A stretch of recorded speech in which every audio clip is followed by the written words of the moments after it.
Assalamualaikum warahmatullahi wabarakatuh. Perkenalkan, nama saya Dino Syabani dari Prodi Tadris Bahasa Inggris. Oke, pertama-tama marilah kita panjatkan pujian puji syukur atas kehadirat Allah SWT dan limpahan rahmat serta hidayahnya kepada kita semua, dan jangan lupa panjatkan salawat dan salam kepada Muhammad SAW yang telah membawa kita keluar dari zaman kegelapan menuju cahaya terang yang menderang, yakni Islam. Oke, yang kedua kalinya yang saya hormati pengasuh Pondok Pesantren Rian Sanggong, Kiai Haji Umar Salamat Taufiqullah SIM, dan yang saya hormati Bapak Rektor Universitas Rian Sanggong, Bapak Abdul Aziz BIMAG, dan yang saya hormati Ustadz Robi Firman Diliharjo sebagai dosen mengampu mata kuliah Psikologi Pendidikan. Dan yang saya hormati pada penemu Hanifida Dr. Hanifuddin MAG dan Dr. Hairatul Irawati Mahmud MPDI, dan tidak lupa pula teman-teman yang saya sayangi dan saya cintai. Oke, terima kasih juga kepada Pak Rektor dan kepada dosen mengampu mata kuliah Psikologi Pendidikan. Oke, saat ini saya akan menjelaskan tentang teori belajar. Yang pertama itu ada pengertian belajar. Belajar adalah proses di mana seseorang mendapatkan perubahan dalam pengetahuan, keterampilan, sikap, atau perilaku melalui pengalaman atau pendidikan. Nah, proses ini tidak terbatas pada kegiatan formal di kelas, tetapi juga mencakup pembelajaran dari interaksi sehari-hari, observasi, dan pengalaman secara langsung. Kemudian di sini ada teori belajar behavioristik. Oke, menurut pengertiannya adalah teori behavioristik menganggap belajar sebagai perubahan perilaku yang dihasilkan oleh rangsangan dari lingkungan. Fokusnya adalah pada hubungan antara rangsangan atau stimulus dan respon, di mana perilaku baru dipelajari melalui pengondisian. Kemudian ada prinsip-prinsip belajar behavioristik. Yang pertama itu ada pengondisian klasik atau classical conditioning. Pembelajaran terjadi ketika stimulus netral dipasangkan dengan stimulus yang menghasilkan respon otomatis.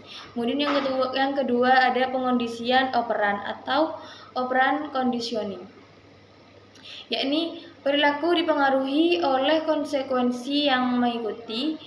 Kemudian penguatan reinforcement, yakni meningkatkan kemungkinan perilaku diulang, sedangkan hukum atau punishment, yakni mengurangi kemungkinan tersebut.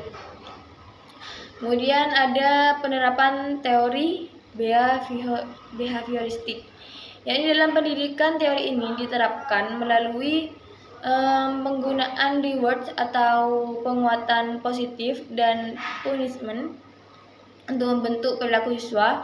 Metode seperti drill, latihan, dan penggunaan sistem token adalah contoh penerapan prinsip behavioristik. Oke, kemudian ada teori belajar kognitif. Yang pertama itu ada pengertian. Teori kognitif menekankan pada proses mental yang terlibat dalam pembelajaran. Belajar dianggap sebagai proses internal yang melibatkan persepsi, memori, dan pemecahan masalah. Kemudian ada prinsip-prinsip belajar kognitif. Yang pertama itu ada organisasi, di mana informasi baru harus diatur secara sistematis untuk memudahkan pemahaman dan pengingat. Kemudian yang kedua itu ada pemrosesan. Oke, kemudian di sini ada prinsip-prinsip belajar kognitif. Yang pertama itu ada organisasi, yakni di mana informasi baru harus diatur secara sistematis untuk memudahkan pemahaman dan pengingat. Kemudian yang kedua itu ada pemrosesan informasi, yakni belajar melibatkan encoding atau melakukan informasi, storage, menyimpan informasi, dan retrieval atau mengambil informasi kembali. Kemudian ada skemata, yakni struktur mental yang digunakan untuk mengorganisir dan menginterpretasi informasi.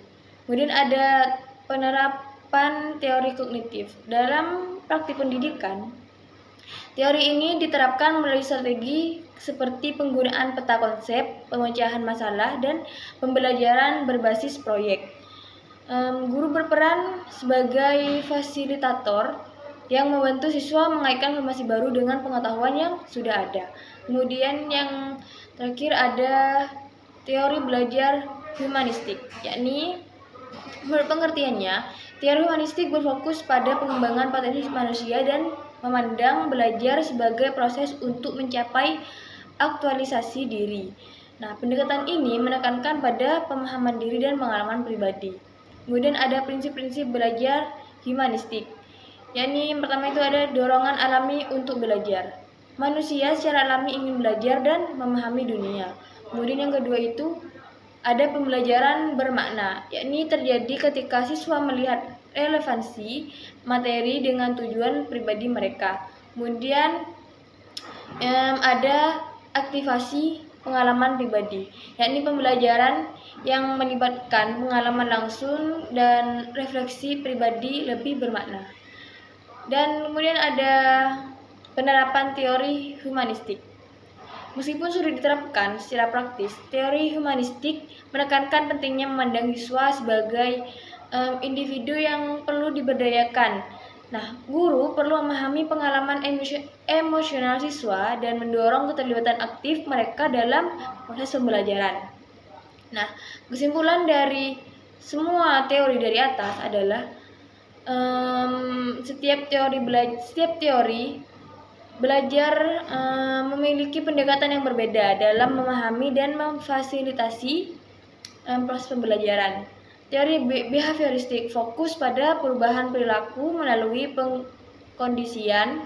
Teori kognitif menekankan pada pose mental, dan teori humanistik berfokus pada pengembangan potensi diri dan pengalaman pribadi. Nah, penerapan tiga teori ini dalam pendidikan memerlukan strategi dan pendekatan yang berbeda, yang semuanya bertujuan untuk meningkatkan kualitas pembelajaran dan perkembangan siswa. Oke, sekian dari saya. Kurang lebihnya mohon maaf. Wassalamualaikum warahmatullahi wabarakatuh.